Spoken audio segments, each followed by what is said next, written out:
సంగారెడ్డి జిల్లా జహీరాబాద్లో దొంగలు హల్చల్ సృష్టించారు. అర్ధరాత్రి 5 షాపుల్లో దొంగతనానికి తెగబడ్డారు. షాపుల తాళాలు పగలగొట్టి అందిన వరకు దోచుకెళ్లారు. 2 వైన్స్, 2 రెడీమేడ్ బట్టల షాపులు, ఓ కిరాణా షాపులో దుండగులు చోరీ చేశారు. గంటల వ్యవధిలో వరుస దొంగతనాలతో బీభత్సం సృష్టించారు. దీంతో యజమానులు పోలీసులకు ఫిర్యాదు చేశారు. బాధితుల ఫిర్యాదు మేరకు పోలీసులు కేసు నమోదు చేసి దర్యాప్తు చేస్తున్నారు. 4 సభ్యుల ముఠా చోరీలకు పాల్పడినట్టు సమాచారం. वो एक ही गाड़ी पे आया करते तीन जने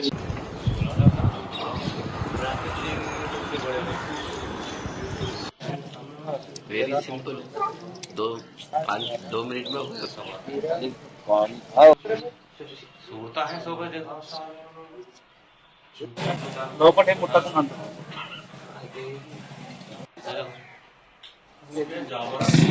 देखे तो नाइट ड्यूटी करके आ रहे थे मजा हाँ थोड़ा उठा दीजिए हल्का